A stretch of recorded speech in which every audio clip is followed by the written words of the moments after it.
आज के इस वीडियो में हम बात करने वाले हैं बोर्स एटॉमिक मॉडल पे। इस मॉडल के आने से पहले लोगों ने तरह तरह के एटॉमिक मॉडल पे बात किया था। उनमें से शुरुआती दौर का एक एटॉमिक मॉडल था प्लम पुडिंग मॉडल, जिसे कि थॉमसन मॉडल भी कहा जाता है। उसमें उन्होंने कहा था कि जो पॉजिटिव चार्ज होता है वो पूरा एटम का स्पेस घेर के रखता है और उसी के ऊपर चिपका हुआ रहता है इलेक्ट्रॉन्स। फिर अल्फा स्कैटरिंग एक्सपेरिमेंट से रदरफोर्ड ने यह कंक्लूड किया कि ज्यादातर स्पेस जो है एटम का वो एम्प्टी होता है और इसका ज्यादातर मास और पूरा का पूरा पॉजिटिव चार्ज ये सेंटर पे कंसंट्रेटेड होता है, जिसे कि न्यूक्लियस कहा गया। और जो इलेक्ट्रॉन्स होते हैं वो उसके चारों तरफ घूमते रहता है। इसका भी अपना ड्रॉबैक है। अगर कोई चार्ज्ड पार्टिकल किसी ऑर्बिट में घूमे तो वो एक्सीलरेटेड होगा, और हमें पता है accelerated charged particle electromagnetic wave radiate करता है। तो अगर इलेक्ट्रॉन्स इलेक्ट्रोमैग्नेटिक वेव रेडिएट करेगा, जैसा कि हमें पता है इलेक्ट्रोमैग्नेटिक वेव में एनर्जी होता है, तो उस एनर्जी को लूज करते जाएगा इलेक्ट्रॉन। और इलेक्ट्रॉन जब एनर्जी लूज करेगा तो उसका ऑर्बिट जो है वो छोटा होते जाएगा, और छोटा होते हुए इलेक्ट्रॉन्स न्यूक्लियस में जाके समा जाएगा। तो अगर ऐसा होता तो आज हमें एक भी एटम नहीं दिखता, क्योंकि अब तक तो सारे इलेक्ट्रॉन्स न्यूक्लियस में समा गए होते, सट गया होता न्यूक्लियस के साथ। तो इसी प्रॉब्लम को रिजॉल्व करने के लिए नील्स बोर ने कुछ पॉस्टुलेट्स दिए। बोर ने सबसे पहले यह अज्यूम किया कि इलेक्ट्रॉन्स जो है वो किसी भी आर्बिट्ररी ऑर्बिट में नहीं घूम सकता है। यहां पर मान ले कि इलेक्ट्रॉन अगर रिवॉल्व करेगा इस न्यूक्लियस के चारों तरफ, बीच में जो दिख रहा है वो न्यूक्लियस है, ये न्यूक्लियस है, तो इलेक्ट्रॉन कोई भी ऑर्बिट नहीं चूज कर सकता है। जैसे कि मान ले यहां पर बहुत सारे ऑर्बिट्स आपको दिख रहे हैं और भी बहुत सारे नहीं दिख रहे हैं, तो यहां इस रेंज में यहां से लेके यहां तक ऑर्बिट, पॉसिबल ऑर्बिट जो है वो इनफाइनाइट हो सकता है। लेकिन इलेक्ट्रॉन जो ऑर्बिट चूज करेगा वो कोई भी ऑर्बिट नहीं हो सकता है। ऐसा नहीं कि इलेक्ट्रॉन यहां भी घूम सकता है, इलेक्ट्रॉन यहां भी रिवॉल्व कर सकता है, इलेक्ट्रॉन यहां भी रिवॉल्व कर सकता है, कहीं भी ये रिवॉल्व कर ले, ऐसी बात नहीं है। इलेक्ट्रॉन्स जो है वो कुछ स्पेसिफिक अलाउड ऑर्बिट्स में ही घूम सकता है, कुछ फिक्स्ड ऑर्बिट्स हैं।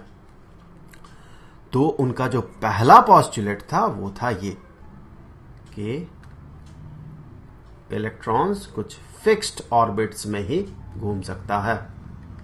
फिक्स्ड ऑर्बिट्स ये वैसे ऑर्बिट्स होते हैं जहां पर कि अगर इलेक्ट्रॉन रिवॉल्व करे न्यूक्लियस के चारों तरफ तो वो एनर्जी रेडिएट नहीं करेगा। इस ऑर्बिट में मान ले ये अलाउड ऑर्बिट है, इस ऑर्बिट में इलेक्ट्रॉन घूम रहा है, तो ये इलेक्ट्रोमैग्नेटिक वेव रेडिएट नहीं करेगा और ये हमेशा इस ऑर्बिट में घूम सकता है। तो फिक्स्ड ऑर्बिट, ये ऑर्बिट कुछ ऐसे हैं जहां पर कि कोई एनर्जी लूज नहीं करेगा electron, so no electromagnetic wave radiation, so थोड़ा भी ये रेडिएट नहीं करेगा एनर्जी को।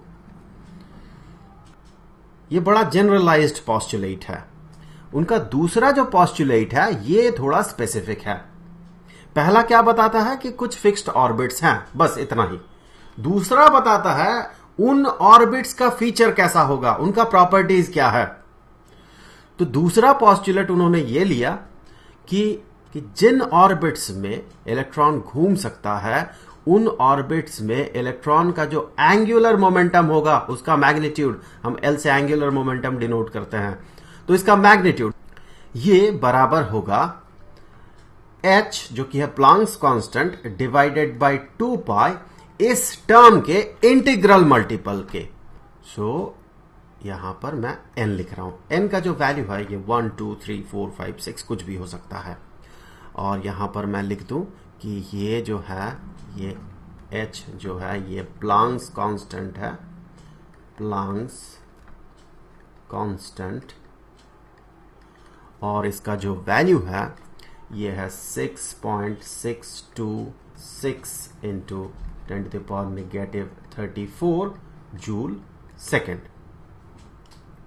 और ये n जो है ये ये n, ये है इंटीजर्स, तो यहां पर इसका वैल्यू 1, 2, 3, 4, 5, 6 कुछ भी हो सकता है। तो यहां पर ये एंगुलर मोमेंटम किसी भी इलेक्ट्रॉन का, ये जैसे कि हमें पता है एंगुलर मोमेंटम होता है जो भी पार्टिकल, जिसका एंगुलर मोमेंटम की बात हो रही है, जो भी पार्टिकल कोई सर्कुलर पाथ में घूम रहा हो उस पार्टिकल का मास, तो मास हमने मान लिया m, ये m इस इलेक्ट्रॉन का मास है जो इलेक्ट्रॉन रिवॉल्व कर रहा है न्यूक्लियस के चारों तरफ, मास इनटू वो जिस स्पीड से रिवॉल्व कर रहा है इनटू जिस रेडियस के सर्कुलर पाथ में ये रिवॉल्व कर रहा है। तो mvr ये है एंगुलर मोमेंटम किसी भी इलेक्ट्रॉन का। मान ले वो इलेक्ट्रॉन ये है, ये वो इलेक्ट्रॉन है, तो ये अगर v स्पीड से मूव कर रहा हो, इसका इंस्टेंटेनियस वेलोसिटी अगर v है उसका मैग्नीट्यूड, और ये अगर r रेडियस के पाथ में घूम रहा हो, रेडियस r है, और इसका मास अगर m है, तो इसका एंगुलर मोमेंटम होगा mvr, जिसे कि बराबर होना है किसके, इसे बराबर होना है nh/2π के। तो हमने ये देखा कि एंगुलर मोमेंटम होता है इलेक्ट्रॉन्स का, वो फिक्स्ड होता है। तो यहां पर मैं बता दूं कि फर्स्ट ऑर्बिट के लिए n का वैल्यू होगा 1, सेकेंड ऑर्बिट के लिए n का वैल्यू होगा 2, थर्ड ऑर्बिट के लिए n का वैल्यू होगा 3, और इस तरह से n का वैल्यू बढ़ते जाएगा। तो फर्स्ट ऑर्बिट में जो इलेक्ट्रॉन घूम रहा है उसका जो एंगुलर मोमेंटम होगा वो बराबर होगा h/2π के, क्योंकि यहां n का वैल्यू 1 होगा। दूसरे ऑर्बिट में, सेकेंड ऑर्बिट में, यहां पर कोई इलेक्ट्रॉन जो घूम रहा है, रिवॉल्व कर रहा है, उसका जो एंगुलर मोमेंटम होगा वो बराबर होगा 2h/2π के, 2h/2π, क्योंकि यहां पर n का वैल्यू जो है वो 2 होगा। इसी तरह से थर्ड ऑर्बिट में ये 3h/2π होगा, और उस तरह से आगे बढ़ते जाएगा। अब जैसे ही एंगुलर मोमेंटम फिक्स्ड हो गया इन इलेक्ट्रॉन्स का, तो हम आगे चल के देखेंगे किसी दूसरे वीडियो में कि जो एनर्जी एसोसिएटेड होगा, total energy associated with the electron, वो एनर्जी भी उसका वो फिक्स्ड हो जाएगा। तो मैं एग्जांपल के तौर पे यहां पर कंसीडर कर रहा हूं हाइड्रोजन एटम। तो हाइड्रोजन एटम में जो फर्स्ट ऑर्बिट होता है उसमें जो इलेक्ट्रॉन रिवॉल्व करता है उसका जो एनर्जी होता है, चलिए उसे E1 से डिनोट करते हैं, वो एनर्जी होता है -13.6 इलेक्ट्रॉन वोल्ट। उसी तरह से सेकेंड ऑर्बिट में घूमता हुआ जो इलेक्ट्रॉन है उसका एनर्जी ये बराबर होता है -3.4 इलेक्ट्रॉन वोल्ट, और थर्ड ऑर्बिट में घूमता हुआ इलेक्ट्रॉन का एनर्जी होता है -1.5 इलेक्ट्रॉन वोल्ट। ये हाइड्रोजन एटम की बात कर रहे हैं हम। तो इसे मैं इस वीडियो में डिराइव नहीं करूंगा इन वैल्यूज को, इस पे हम किसी दूसरे वीडियो में बात करेंगे। तो फिलहाल के लिए ये जान ले कि ये जो एनर्जी होता है ये फिक्स्ड होता है इलेक्ट्रॉन्स के। इसी से आगे अब हम बोर के थर्ड पोस्टुलेट पे बात कर सकते हैं। यहां पर ध्यान से देखें, इलेक्ट्रॉन्स का जो एनर्जी है, जैसे कि यहां पर अगर इलेक्ट्रॉन रहे फर्स्ट ऑर्बिट में तो उसका एनर्जी होगा टोटल एनर्जी -13.6 इलेक्ट्रॉन वोल्ट, और अगर वो सेकेंड ऑर्बिट में रहता है तो उसका एनर्जी होगा -3.4 इलेक्ट्रॉन वोल्ट।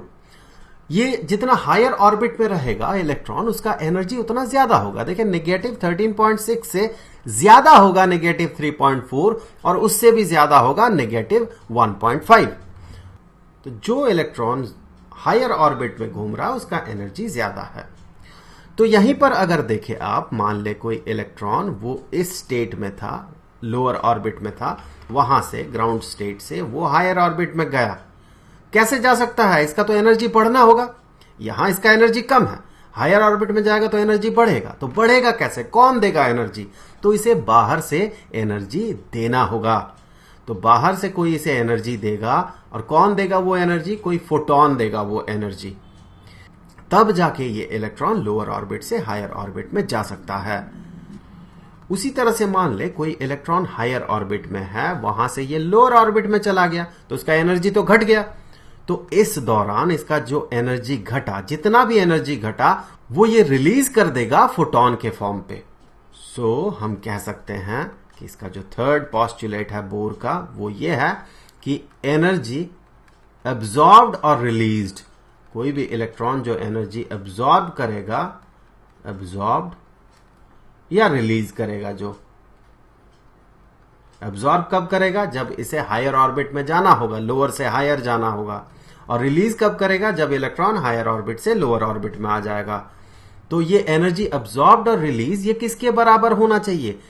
ये बराबर होगा एनर्जी डिफरेंस के। सो ये जो दो ऑर्बिट में इलेक्ट्रॉन का एनर्जी है उस एनर्जी डिफरेंस के बराबर होगा। तो ये था बोर का 3 पोस्टुलेट्स और ये था बोर का एटॉमिक मॉडल, जिसका कि सिग्निफिकेंस बहुत बहुत ज्यादा है।